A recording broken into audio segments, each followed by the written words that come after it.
Assalamualaikum warahmatullahi wabarakatuh. Sebelumnya di sini saya akan menjelaskan tentang keyakinan ilahiyah. Yang pertama, sebelumnya yaitu perkenalkan nama saya Adi Ilham Nasrullah dengan NPM 101207737 dari kelas L5 Manajemen, Universitas Teknologi Digital, Program Studi Manajemen. Mata kuliah Pendidikan Agama dengan dosen pengampu Pamaman Suryaman, SME. Bagian 1 yaitu pendahuluan.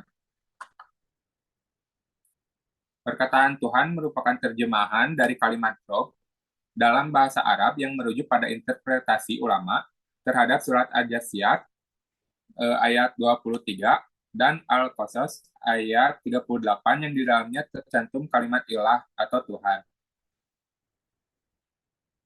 Lalu menurut Ibn Taimiyah, definisi dari kalimat ilah dalam Al-Quran tersebut adalah yang dipuja dengan penuh kecintaan hati, tunduk kepadanya, merendahkan diri ke hadapannya, dan mengharapkannya kepadanya tempat berserah ketika dalam kesusahan.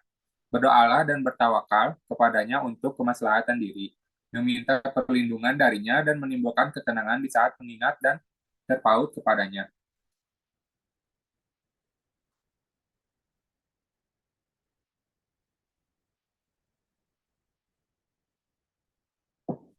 Bagian 2 yaitu sejarah pemikiran manusia tentang Tuhan. Pemikiran manusia di sini adalah konsep yang didasarkan atas hasil pemikiran manusia, baik melalui pengalaman lahiriah maupun batiniah, baik yang bersifat penelitian rasional maupun pengalaman batin. Pemikiran Barat. Yang pertama yaitu ada dinamisme,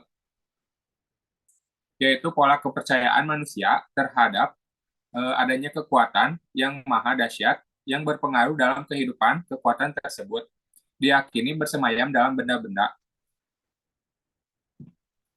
Lalu yang kedua yaitu ada animisme, merupakan pola kepercayaan masyarakat terhadap roh gaib yang diyakini memiliki peran besar dalam kehidupan manusia.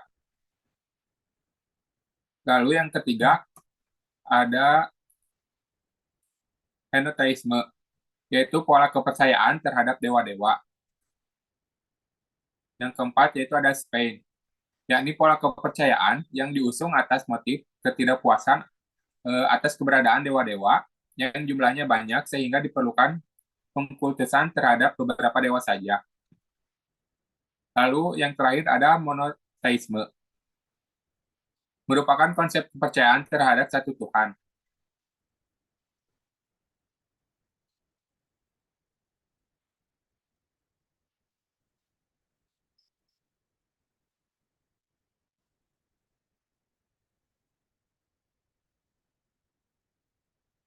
Pemikiran umat Islam.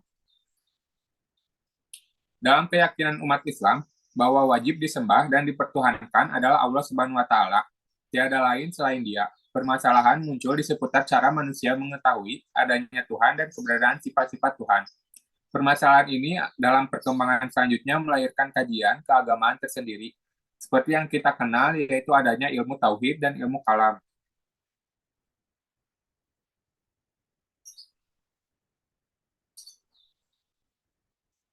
Lalu ada sanggahan terhadap teori evolusionisme.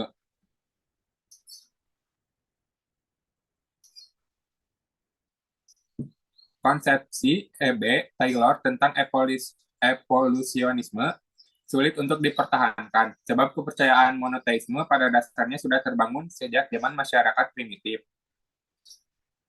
Dengan munculnya pandangan Andrew Lang, ini para sarjana barat mulai meyakini bahwa kepercayaan terhadap Tuhan bukan datang secara evolusionisme, melainkan dengan jalan agama melalui wahyu.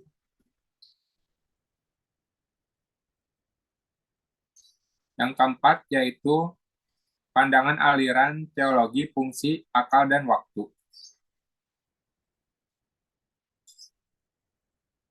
Sanggahan terhadap teori evolusionisme. Yang pertama yaitu Mu'tazilah, yaitu dengan akal manusia dapat mengetahui akan adanya Tuhan sekalipun tanpa bantuan wahyu. Adapun fungsi wahyu adalah sebagai konfirmasi dan informasi atas apa yang telah diketahui oleh akal. Lalu ada asyariah. Betul manusia dengan akalnya dapat mengetahui adanya Tuhan.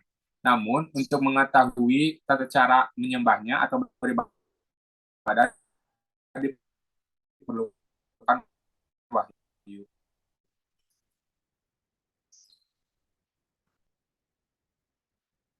Kelima yaitu analisa perbandingan.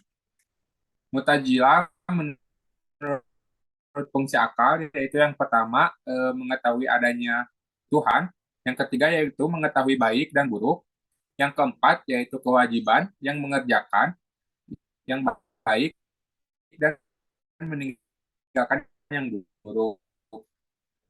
Sedangkan menurut fungsi informasi atas apa yang didapat melalui akal.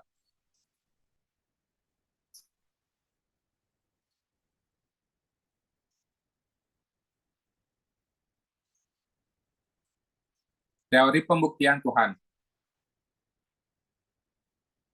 Quran Surat Al-Imran ayat 110 sampai ayat 191. Keberadaan alam semesta. Sesungguhnya dalam penciptaan langit dan bumi, dan silih bergantinya malam dan siang, terdapat tanda-tanda bagi orang-orang yang berakal, yaitu orang-orang yang mengingat Allah sambil berdiri atau duduk, atau dalam keadaan berbaring, dan mereka memikirkan tentang penciptaan langit dan bumi. Seraya berkata, "Ya Tuhan kami, tiadalah Engkau menciptakan ini dengan sia-sia. Maha suci Engkau, maka peliharalah kami dari siksa neraka."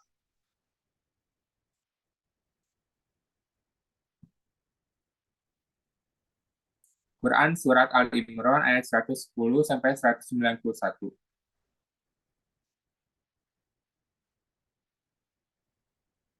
Pendekatan astronomi. Dalam Al-Quran, Surat Al-A'raf ayat 54, Allah Subhanahu wa Ta'ala berfirman, "Sesungguhnya Tuhan kamu ialah Allah yang telah menciptakan langit dan bumi dalam 6 masa. Lalu dia bersemayam di atas arsy, dia menutupkan malam kepada siang yang mengikutinya dengan cepat, dan diciptakannya pula matahari, bulan, dan bintang-bintang, masing-masing tunduk kepada perintahnya. Ingatlah, menciptakan dan memerintahkan hanyalah hak Allah. Maha suci Allah, Tuhan semesta alam." Mungkin sekian penjelasan dari saya. Mohon maaf apabila ada kesalahan kata. Wabillahi taufiq wal hidayah. Wassalamualaikum warahmatullahi wabarakatuh.